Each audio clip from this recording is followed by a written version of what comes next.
The Ego's Dominion, Satan's Sanctuary.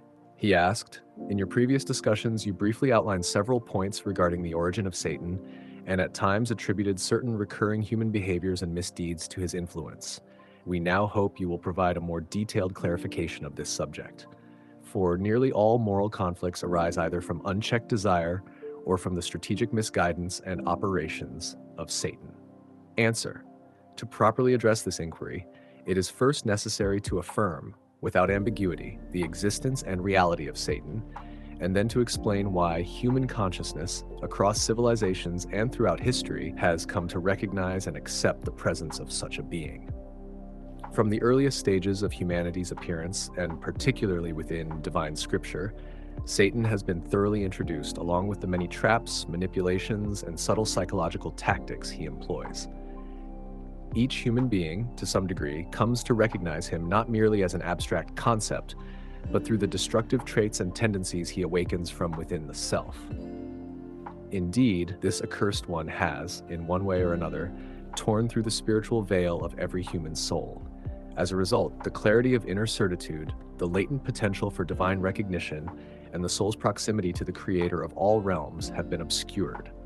In collaboration with the ego, Satan strips these luminous capacities away, progressively rather than suddenly, casting the individual into delusion, estrangement, and rebellion against the divine. As for the manner in which this domination is achieved, it varies according to the psychological constitution and circumstantial condition of each individual.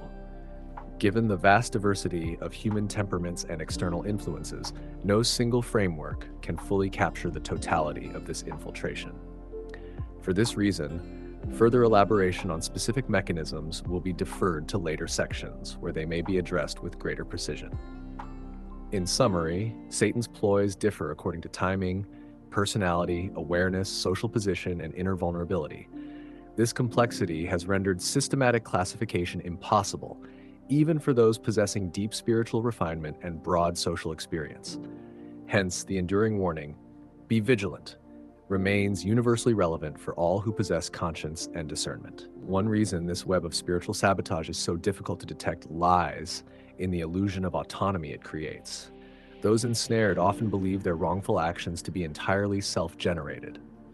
Yet once the moment passes, they are seized by remorse, confusion, and inner shame, a reaction that contradicts the justification felt during the act itself.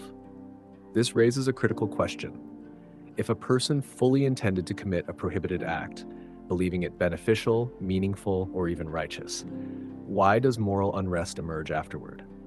This contradiction reveals that, at the moment of action, the individual was overtaken by a transient inner state, one that overwhelmed restraint and suspended judgment. The condition resembles intoxication. Behavior occurs under diminished clarity, followed by regret once awareness returns. Even dignified and thoughtful individuals later ask themselves, how could I have acted so irrationally, so far beneath my own principles? Those who fall into destructive behavior often do so under an illusion of justification, an illusion that collapses once rage subsides or satanic pressure recedes. At that point, they disown their own actions, experiencing sincere remorse and inner disorientation. This leads us to ask, where does this inner domination originate? How does it penetrate even the hearts of intelligent, ethical, and spiritually grounded individuals, leading them into self-sabotage or moral failure?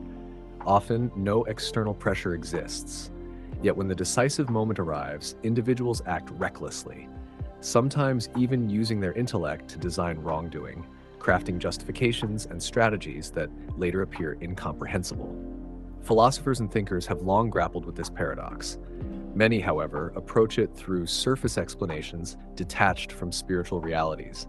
Rather than resolving the dilemma, they compound it, resulting in confusion, moral paralysis, or denial of responsibility. This failure occurs because satanic suggestions, cloaked in egoic desire and momentarily glamorized, are both diverse and self-reinforcing. Their recurrence exhausts the intellect, causing even perceptive faculties to abandon inquiry. As a result, rapid shifts in inner states make precise analysis difficult. Few scholars have dared to explore this interior battlefield, where light and darkness contend within the human being itself. In this treatise, an effort has been made to trace the roots of moral instability, to identify the origins of erratic behavior, and to outline ways by which the inner center may be fortified. Through awareness, restraint, and withdrawal from corrupting environments, one preserves inner coherence and avoids the regret that follows heedlessness. As the discussion advances, further clarification will be offered. Rather than cataloging every satanic tactic, the focus will remain on uncovering their foundational principles. Through this approach, with divine assistance, layers of illusion may be lifted, revealing truths long obscured. The foundation of this work rests upon divine scripture and authentic prophetic traditions. Where relevant, experiential insights, whether personal or transmitted by other seekers, have been included, provided they remain grounded in reason and revelation. To the extent that I, Faizani, have been enabled to perceive, I have committed these reflections to writing and present them to seekers of understanding. It is my hope that others, endowed with spiritual awareness and intellectual integrity, will contribute further, so that a more enduring guide may emerge for inner restoration and collective renewal. What has been established thus far is the lived reality of inner domination and moral collapse, yet recognition alone is insufficient. The heart and the discerning faculty now press for clarity. Is the presence of such an influence merely symbolic or psychological, or can it be affirmed through reason itself? The following section therefore turns to a rational examination of this question, demonstrating how the existence of satanic influence is logically implied by the very structure of the cosmos and the dual forces embedded within existence.